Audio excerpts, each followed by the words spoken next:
पहले देने वाले बनो। आज देखिए सब नेता बन रहा है, कौन नहीं बन रहा है जी? जितने बड़े बड़े नेता है ना, हर अपने लड़के बच्चे को कभी नहीं बोलते कि व्यापारी बनाऊं, दुकानदार बनाऊं या कलेक्टर बनाऊं, बोलते नेता ही बनाऊं। कहा है उनको पता है कि नेता बनने के बाद अधिकारी का ट्रांसफर यहाँ करना वहां करना, ये वो डिसाइड करते हैं। नेता बनने के बाद किसानों के लिए क्या योजना, कहाँ से पानी लाना और कहाँ पानी नहीं देना, वो डिसाइड करते हैं, वो निर्णय लेते हैं। नेता बनने के बाद आपके बच्चों के हाथ में भीख मांगने का कटोरा देना है या हाईटेक कंप्यूटर देना है, नेता डिसाइड करता है। नेता बनने के बाद वो ये निर्णय लेता है कि तुम्हारे गांव में कौन सा काम हो, स्कूल बने, अस्पताल बने, या फिर तुम आधे रास्ते में दम तोड़ दो। नेता बनने के बाद वही ये निर्णय लेता है कि तुम्हारी महिलाओं का सोनोग्राफी से लेकर जितने भी एक्सरे मशीन, बाकी चेकअप हॉस्पिटल में रहे या फिर छिंदवाड़ा तक लाइन लगा, ये सब नेता डिसाइड कर रहा है। नेता निर्णय ले रहा है। नेता निर्णय लेता है कि तुम्हारे अगर बाईपास में बहुत बड़ा ढाबा है तो 10 आरटीओ से बोल के 150 गाड़ी 10 मिनट के में लिए रोकवा देगा। वो 10 मिनट यहाँ से गाड़ी रोकेगी, उसके बाद ही बढ़ेगी। जो उसको कच्छुन चलाता हो ढाबा, वो भी चलन लागत। नेता चाहे तो कुछ भी कर सकता है। क्यों? नेता नियम बनाता है, विधानसभा में बैठ के आपके लिए कानून बनाता है, और आपके लिए जो कानून बनाता है वो छोटे मोटे लोग नहीं होते, इसलिए आपको नेता नगरी नहीं करने देते। हम लोगों को ऐसे समझ के रखे नहीं, अब हम सब पढ़ेंगे भी, लड़ेंगे भी, नौकरी भी बड़ी करेंगे, नेता भी बनेंगे। सब बनाओ अपने परिवार, वकील बनाओ अपने घर से, डॉक्टर बनाओ अपने घर से, बड़े से बड़े इंजीनियर मैकेनिक बनाओ अपने घर से। अगर आप नहीं बनाओगे तो आप और हम वही रहेंगे और ऐसे ही बनी मजदूरी खंती खोदते रहेंगे। मैं भी आदिवासी परिवार, भलावी परिवार का हूँ। यही मोहली का मेरा 50 साल पुराना पूरा रिकॉर्ड है। बाप दादा जमीन जायदाद 50 साल पुरानी मेरी, 1950 से पहले की यही जमीन है। स्थायी जाति प्रमाण पत्र मेरा यही है। यहाँ के बाद जब हमने देखे कि सब जमीन दूसरे छीनने लगे, मम्मी पापा डरे हुए थे, इधर उधर जमीन ले रहे थे, उधर रहने पे मजबूर है। जब हमने निकाले तो आज रिकॉर्ड निकालते तो बहुत पुरानी जमीन निकल रही हमारी, जो कब्जे में बड़े बड़े पटेलों के कब्जे में है जमीन। छीनना तो पड़ेगा, वापिस लेना तो पड़ेगा। पूरे बाप दादाओं की जन्मभूमि हमारी ये मोहली आपके अमरवाड़ा विधानसभा के अंदर की है, लेकिन लड़ना पड़ेगा, निकालना पड़ेगा जी। अगर आप शांत रहोगे, आप बोलोगे कि बस ऐसे ही विधायक बन जाए, क्या बने जी? कितने बार जितने विधायक के लिए खड़े हो रहे हैं, इनकी पूछो कि तुम विधायक बनने के बाद क्या करोगे, क्या समस्या तुम जानते हो, क्या है तुम्हारे पास फ्यूचर प्लानिंग, इन बच्चों के लिए आने वाले समय में क्या कर सकते हो, शिक्षा, आर्थिक, राजनीतिक क्षेत्र में।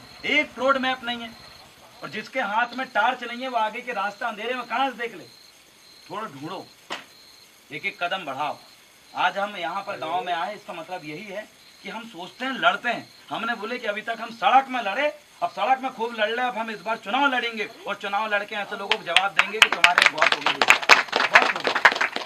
कुछ नहीं कर रहे हैं आप। विधायक निधि तुम्हारी वापिस, विधायक साहब की विधायक निधि वापिस जाती है। बीजेपी से शिवराज सिंह चौहान मामा ने पूरी इनकी वोट ले ली, महिला वोट ले ली, देखो कौन कौन सी योजना लादा है। हमें कच्छून चाहिए, राजनीति जाए एक तरफ के ना, हमारे बच्चों का भविष्य तो बने, हमको सही सुख सुविधाओं तो मिले, हमें योजना मिले, का लेना देना राजनीति। लेकिन अगर ये नहीं मिल रही है तो हमारे बच्चों को पढ़ाओ।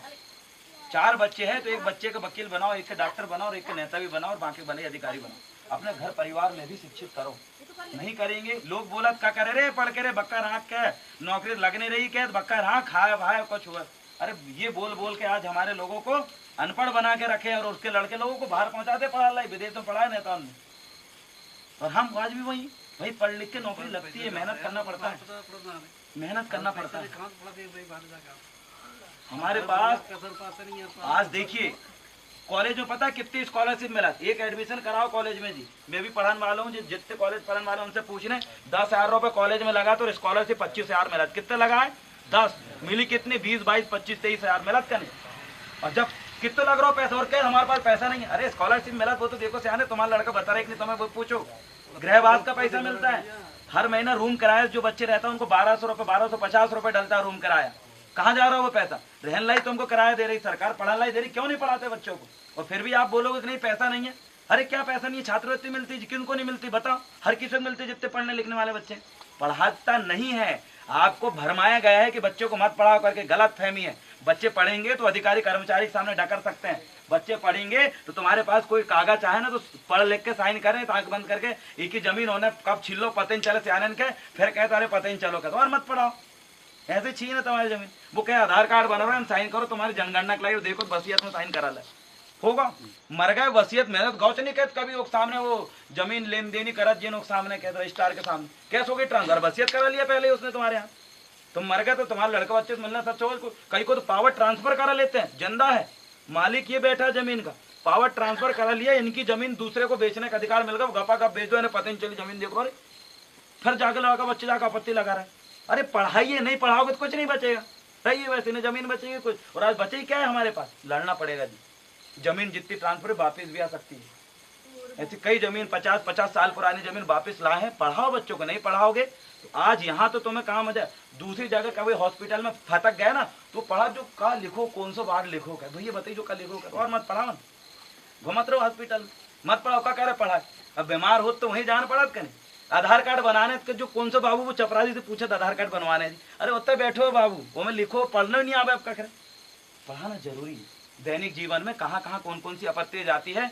कई बार बोर्ड लगो गांव के, कई अपने लोग छिंदवाड़ा जाते हैं, जाने हैं गुलाबा घुस गए लाल बाग में बोले नहीं पढ़े और मत पढ़ाओ। अब कहे तो नहीं पढ़ा, कितना नुकसान है नहीं पढ़ाने से, वो भी तो देख लो। आप गांव से कभी नहीं निकलोगे, कभी तो निकलना पड़े जी, कभी कोई बीमारी हो जाए। वो आयुष्मान कार्ड में फ्री इलाज होत करके चल गया हॉस्पिटल में, वहाँ लिखो है कि यहाँ बहुत सारी सीट खाली, उन्होंने बोलते जब बीमारी का इलाज नहीं हो देख लो कर, पढ़ लो नहीं आ रहा हूँ, जबकि वही बीमारी का इलाज 5 लाख को होना पता ही नहीं, जो हॉस्पिटल छोड़ के वो हॉस्पिटल में घुस गए हो गए। आप पढ़े लिखे नहीं इसलिए शिकार हुए हैं।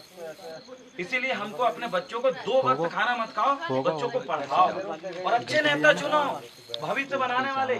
आपको जिसने 5-5 हजार रुपए दिया, ढोल की मंजीरा बांटा है ना, वो उसका पैसा निकालेगा विधायक बनने के बाद। तुम्हारी रोड गोल भाई, क्या भाई गोल दे हो, तुम्हें पैसा 500-500 रुपए बांटे कई नेता ने।